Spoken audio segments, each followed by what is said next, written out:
Okay. So,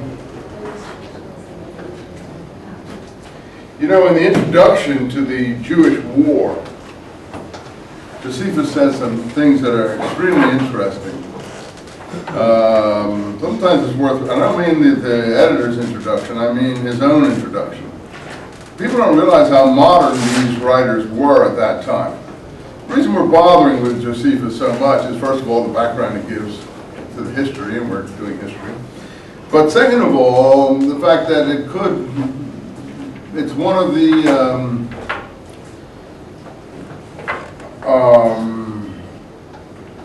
impressions out there, that has been for maybe a century or so, that some of the writers of the New Testament were using Josephus, or were dependent on Josephus.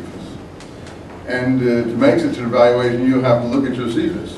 Otherwise, how would you be able to determine yourself whether anyone was using him? I mean, you can talk about it, but you can't know yourself, or suspect yourself, or even theorize yourself that Josephus has been used by authors of the New Testament.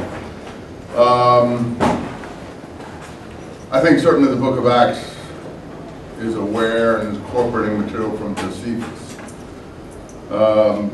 But primarily it seems they're incorporating material if we agree that they are. We don't have to agree to that point. That's you. You're the final arbiter. In other words, you're the courtroom. I'm just the prosecuting attorney. Some of you are the defense attorneys. But the only thing here is to evaluate the evidence and decide for yourself. You're the ones who make the final judgment, not me. You're the ones who have to live your lives. I've already lived most of mine. So you're the ones who make your decision for yourself. So you look at evidence and data and you weigh it. Josephus doesn't, the book of Acts, even the book of Acts, if it's using Josephus, particularly in the beginning parts, doesn't seem to be using the war that we're looking at as much as the antiquities. There's material in the antiquities that seems to float into the book of Acts. I can show you that at some point. I probably will, but I don't need to do it at the moment because I just want to look at this introduction. But since we've got the war in a cheap edition, and I told you the difference between the war and the antiquities, anyone want to quick summarize what the difference between Josephus' war and antiquities is? Or are? When was the war written? Right after the war. 76 maybe? No, earlier, probably around 73 or 74. Right after the war. I'll read you the introduction here and he'll tell you. So that's pretty dead on as far as events in Palestine go relating to Jesus. In other words, Jesus would have appeared if we can agree on the dates, or if we think we have the dates right, perhaps 40 years before, or thereabouts. And the Antiquities was written when? 96. I think 93 or 94. He died in 96? Well, we don't know. He disappears from the, seems to evaporate by 96. And some people think he lived till 104 AD, not years. I think he says when he was born in his Vita, there's another book called the Vita, which is the autobiography, which is very interesting. You know, we use our curriculum Vita, or our biography, our autobiography, our life. It means life. I think he says he was born around 38 AD or something like that. You know, something, so if he died in 96 would make him up close to 60. If he died in 104 or something, it would make him late 60s, early 70s. But I don't think he died a natural death. I think he was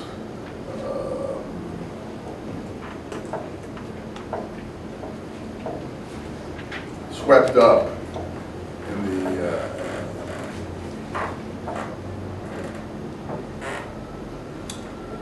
suppressions that occurred under the Emperor Domitian. Was he anti-Jewish? Wait a moment. Under the Emperor Domitian,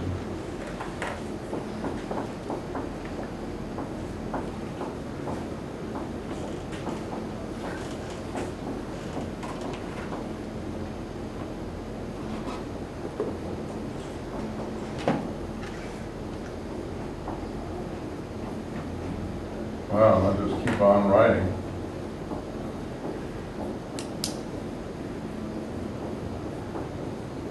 There, I did wrote them all pretty quick in descending order here.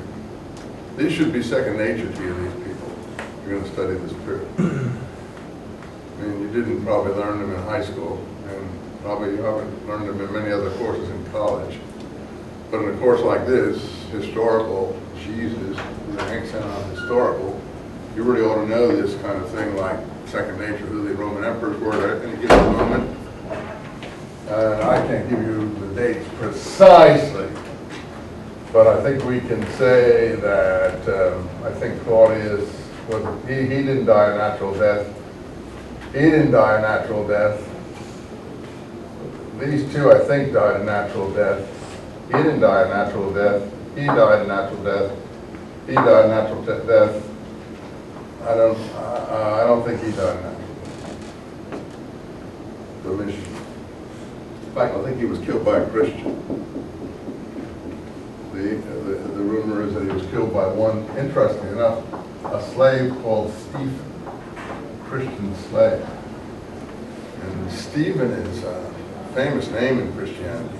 In the book of Acts, you have the stoning of Stephen as the archetypical Gentile believer. Stephen is the person who Paul addresses as the first fruits of Achaia in the letter to the Corinthians. That doesn't mean it's the same Steve. Obviously, the dates wouldn't gel there, but still, it's interesting that's someone who. Wherever you find this material, a lot of the material is in Suetonius and other Roman historians of this period called the 12 Caesars. Really interesting reading because it's extremely raunchy. Suetonius liked to appeal to his audience. Josephus is pretty raunchy when he gets down to it. And people wanted to get an audience then, and so the more lurid